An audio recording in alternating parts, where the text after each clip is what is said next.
Welcome to Mermaids Come in All Sizes. I hope this video inspires and empowers you to make your own version of this design. Now we're starting out with the background technique where I'm blending, not mixing. Well, it's mixing somewhat, but I'm not mixing it into one color. I am just moving the paint around in a circular stroke. I'm just going around and just spreading it out some, making sure the canvas is covered, but I'm not trying to completely mix them. I have a good amount of paint on my brush, so I have a little working time to smooth out and feather out any brush stroke tracks I end up with. If I stop and start too much, I'm going to end up with brush stroke tracks, but I'm just going to try to smooth every stroke out and just keep it really fluid. I'm adding a thicker bodied white paint, and that is important in this step where I'm adding something that's going to require a little spreading, and it's going to enable me to place white around and lighten up areas and just have a little more control and actually have a little more variation as I'm creating this sort of whirlpool look. We're making a wonderful energetic movement of mermaids swimming to the surface. I'm just adding a little dark blue to create a little more depth, just adding it to the edges, and we're just looking up to where the light's coming through on the surface of the water. Now I'm putting a little bit of that thicker bodied white paint in the middle of my canvas, and I'm just going to use that as my palette to create the little lighter brush strokes, sort of a ripple effect. You could try a few different size brushes till you get the technique or the look that you're going, that makes you happy. And the amount of pressure you apply is going to determine how thick your brush strokes are. But after you get as many ripples as you like, just work them in and take your time. This is moving fast because you know I speed up the videos so you don't have to watch me in real time, because I am slow. I work slowly, and that's what art should be. You should take your time and enjoy the process. So I enjoyed the process, but I'm not going to make you watch that in real time. So it looks like I'm super fast here, but I'm actually making very thoughtful decisions with where I'm placing my ripples. And you see how it's starting to build, and your eye actually goes to the center, and you can just kind of blend the white in the middle a little bit to brighten it up. You can also jump back in here with adding a little bit of your original blue to kind of break up the white a little bit. Just work with it until you get it like you want. I'm going to blend most of this in though. Now our mermaid, who we're calling Delphine, has super fabulous big hair, and her head kind of tucks right in like this, and her arms stay on top. So work out that positioning. There's a mark on your template as a reference of where to have her top hand rest. So that should help you out, but be sure to get glue in between her head and her hair and her arms and her hair as you're gluing down, so we don't have any little curling or bubbles happening with that.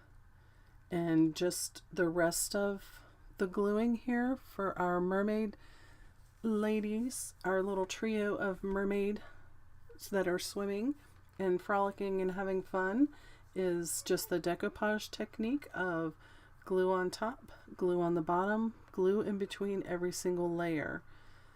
You can get them sort of laid out before you start gluing. I got all of that figured out here before I even opened my glue.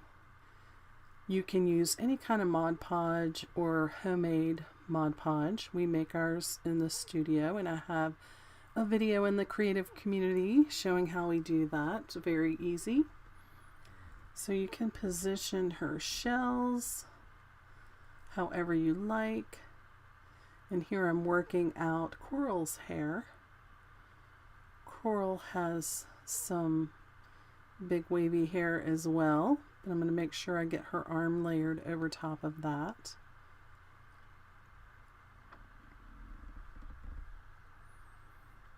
And just get them, you can trim and adjust. You could change their forms even a little bit if you like. But I'm just gluing each mermaid from start to finish, building it on the canvas. We don't want to build our mermaids off of the canvas and try to glue them on, because you will contend with lots of curling and frustration. That's why we build on the canvas. So I'm going to get her little curl up over her arm and get her glued down well. And you can trim off the excess body. I just like to give myself a good bit of room to adjust that tail exactly and figure out how I want her torso to look. These little fish we created with a texture building stencil technique similar to what we did in our Flower Power background design. But I have a little video of how we created these papers, these fun papers, but you can use any kind of scrapbook paper, really anything that you can cut a fish shape out of will work here. But I'm going to link that video below for you. And I'm going to also add a little bling here as a finishing touch. This ribbon that you see at the top left hand side of the screen is a little rhinestone ribbon. I have it in 3 colors. I have it in gold, silver, and bronze. And I just did some little individual cutout rhinestones just to add a little pop in their hair and on their tail and in the water. And I also chose 3 different colors of sequins. And I'm just kind of suggesting a scale effect on each of their tails and then scattering a few in the water just to create a little sparkle in our wonderful movement that have going on here with our mermaids.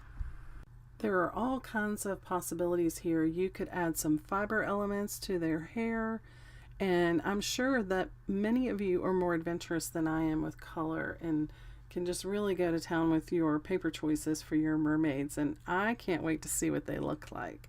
So I hope you'll tag us if you post your completed design. You can also post it in our community. We love that. But just add as much or as little as you like. I think we've got a good amount of movement going on here. And I'm going to use a marker to create some eyes and a few little select lines here and there just to bring their little personalities out. Delphine is just relaxing. She's got her hands in her big hair and just floating in the current. You could do this in pencil beforehand if you're more comfortable doing that. Absolutely. Actually, I would recommend it because I didn't get these exactly the way I wanted them, but I was happy with it.